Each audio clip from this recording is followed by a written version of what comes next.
साथ मार्केट पर चर्चा करने के लिए नेपियन कैपिटल के को-फाउंडर और मैनेजिंग पार्टनर गौतम त्रिवेदी मौजूद हैं। उनसे समझते हैं कि मार्केट में अब कैसे पोजीशन करें अपने आप को। Good morning Gautam ji. देखिए, पहला सवाल तो ये कि हमारी मार्केट ने ब्रूटली अंडर परफॉर्म किया है। अगर आप चाहे मई का महीना देखें या पिछले 1 साल का या 2 साल का डेटा देखें, और काफ़ी मार्केट्स हमसे ज़बरदस्त आउट परफॉर्मेंस दिखा रही हैं, इवन एशिया में। ये क्यों हो रहा है और इस समय आपका नज़रिया क्या है?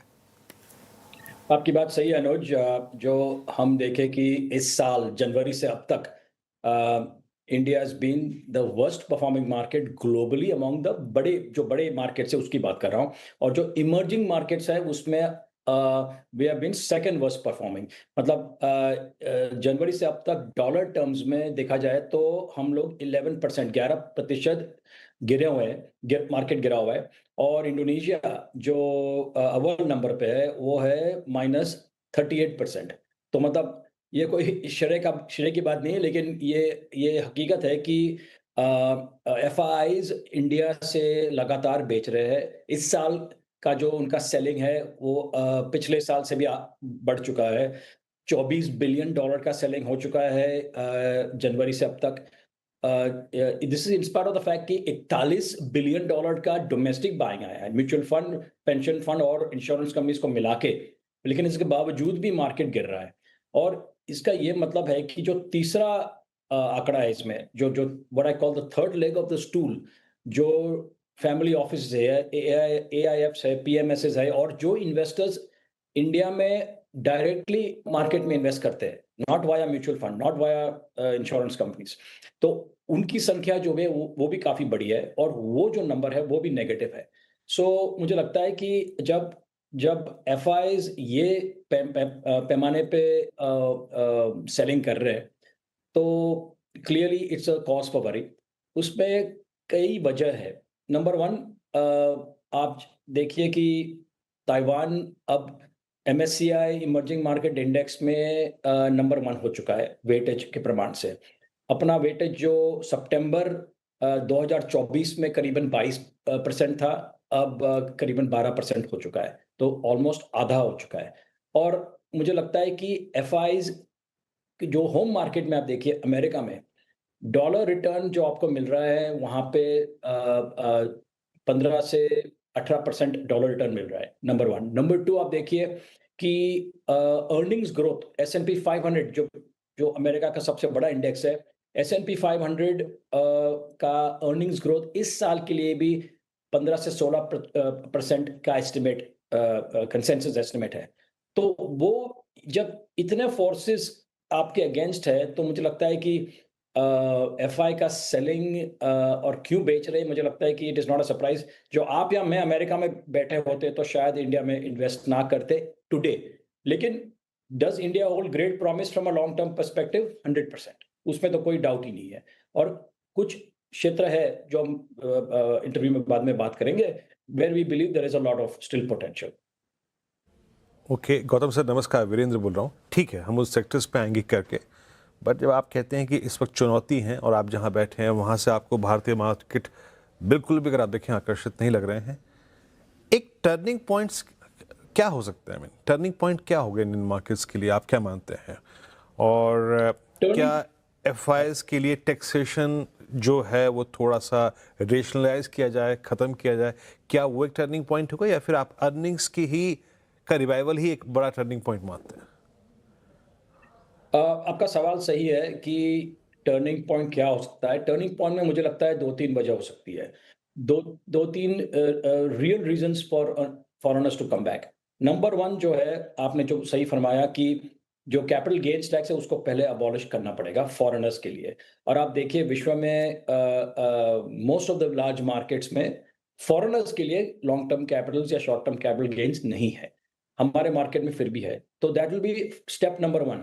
दूसरा ये होगा कि जो अपनी करेंसी है, जिस करीबन 14% जनवरी 2025 से करीबन 13.5 से 14% डिप्रिशिएट हो चुकी है, तो वो currency has to stabilise. If it does not stop falling, तो मुझे लगता है कि फॉरेनर्स इतनी जल्दी वापस नहीं आएँगे। और तीसरी बात रही अर्निंग्स अर्निंग्स की। मुझे लगता है कि आने वाले करीबन 3 से 4 महीनों के लिए अर्निंग्स पे स्ट्रेस आएगा और उसकी वजह यही है कि जो ईरान और यूएस की जो लड़ाई चालू है, और उसमें ना तो इंडिया का कोई हाथ है, ना तो we are a collateral damage unfortunately to that. But सवाल ये है कि जब तक ये मामला खत्म नहीं होता है, समाप्त नहीं होता है, तब तक मुझे लगता है कि इन्फ्लेशन और महंगाई पे फोकस रहेगा फॉरेन इन्वेस्टर्स का, और यहाँ पे डोमेस्टिक कंजम्पशन पे भी there will be a pull back. So earnings growth to expect आने वाले 3 से 4 महीनों में revival of earnings growth seems difficult. Okay. अच्छा, गौतम जी, पिछले एक हफ्ते में 10 दिनों में आईटी में शानदार रिकवरी आई है। हालांकि उससे पहले हमने 3 साल के लोस भी देखे थे। इस समय आईटी पर अब आपका व्यू क्या बन रहा है, लार्ज कैप आईटी पर? या हम लोग करीबन पिछले 5 सालों से वी आर अंडरवेट आईटी, और उसकी वजह यही है कि आईटी इंडियन आईटी कंपनीज का एआई के साथ क्या जवाब है, और क्या मतलब how are they going to compete with AI, number 1। Number 2, आप देखिए कि जीसीसीज ग्लोबल कैपेबिलिटी सेंटर्स जिस तरह से हर महीने यहाँ पे अपनी ऑफिस खोल रहे हैं और 2, 3, 5, 10 हज़ार लोगों को एम्प्लॉय कर रहे हैं, तो उन्हीं के कस्टमर इधर आके खुद ऑफिस खोल रहे हैं। तो यहाँ पे डबल इम्पैक्ट आ रहा है कि एक तो एआई का इम्पैक्ट आ रहा है, दूसरा इम्पैक्ट आ रहा है कि आप खुद के कस्टमर यहाँ आके ऑफिस खोल रहे हैं और लोगों को एम्प्लॉय कर रहे हैं। तो आपका उतना धंधा भी कम हो गया। तो वो इम्पैक्ट रहेगा। पिछले 10 दिन की जो आप बात कर रहे हो, मुझे लगता है कि it is a function of 2 things. एक तो है कि जो जिस तरह से करेंसी डेप्रिशिएट हो चुकी है, तो of course that is translating direct positively into the impact for rupee conversion for Indian IT companies and also exporters. और दूसरी वजह ये है कि जिस तरह से कुछ चुनी हुई कंपनी, विप्रो का जो अनाउंसमेंट आया था कि they have tied up for AI implementation एक फॉरेन की कंपनी के साथ, तो होप है कि ये हो सकता है शायद Indian IT companies are moving in that direction. लेकिन आज की तारीख में जिस तरह से मार्केट को सबूत चाहिए या मार्केट को आश्वासन चाहिए कि एआई में Indian IT is capable of making inroads, वो अब तक पूरी तरह से आया नहीं है। ओके, ठीक है। आईटी पर आपका ये एक क्लियर, अगर आप देखें, मैंडेट हमें मिल गया। अच्छा सर, आप अब आते हैं उन सेक्टर्स पर जिनका आप जिक्र कर रहे थे। समहाउ अभी तक एक सेक्टर जिसको आप सिक्लिकल मानते हैं, जिसमें हम लोगों का पैसा बना है, अब तक सिक्योर है, दैट्स मेटल्स।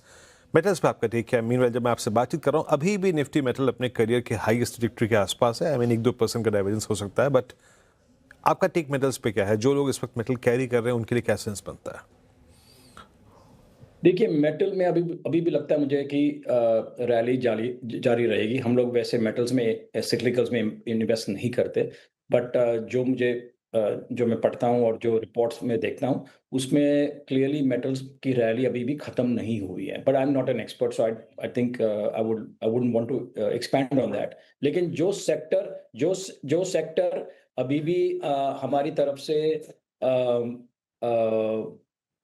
जहाँ हमारा फ़ोकस रहेगा, वो it will be power, data centre, hotels, precision engineering और एक्सपोर्टर्स।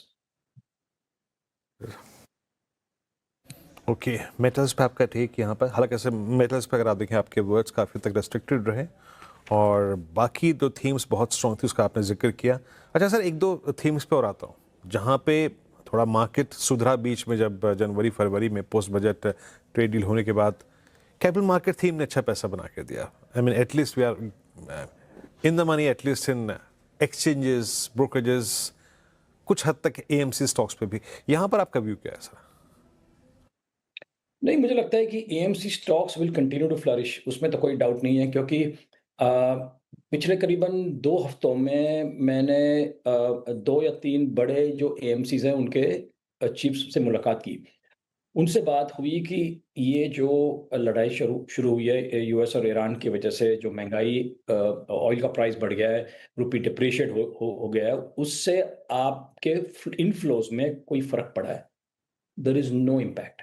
तो लगातार हर दिन, हर हफ्ते, हर महीने पैसे आ रहे हैं, और जो ये जो ट्रेंड जो चालू रहेगा, तो मुझे लगता नहीं है कि एएमसीज़ के एयूएम में कुछ फ़र्क पड़ेगा। और जब तक एयूएम में फ़र्क नहीं पड़ता है, मुझे लगता है कि income generation and earnings growth will be strong for AMCs. तो मुझे I don't see a problem so फार। अच्छा, मेरी तरफ से एक पॉसिबली आखिरी सवाल, क्या ये जो कच्चे तेल में इस तरीके का उबाल आया और उसके बाद जो हमने एक रीसेंट मूव देखा है ईवीज की तरफ या ईवी से रिलेटेड प्लेस की तरफ, ये क्या एक अच्छा प्ले है यहाँ से? ईवीज हैं, रिन्यूएबल एनर्जीज हैं, इंपोर्ट सब्स्टिट्यूशन, इनमें कोई थीम्स है जो आप प्ले कर रहे हैं इस समय? देखिए, आपकी बात एकदम सही है कि आप गाड़ी गाड़ी के मामले में भी देखो,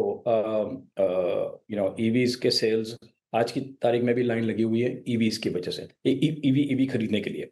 तो ये मुझे लगता है कि जो कंपनीज़ है, टाटा है, महिंद्रा है, जहाँ पे ईवी पे उनका फ़ोकस है, तो मुझे लगता है those companies will do well और demand will be very strong until oil doesn't come down to करीबन 75 या 70 से $75 तक ऑयल वापस नहीं आता है और हमारी सरकार ऑयल के दाम, पेट्रोल के दाम और डीज़ल के दाम कम करे। जो कम नहीं होंगे और जो पेट्रोल पंप की जो बात कर रहा हूँ, जो पंप प्राइसेज़ पे जो जो ₹8 की इंक्रीज़ हुआ है और भी शायद इंक्रीज़ आएगा।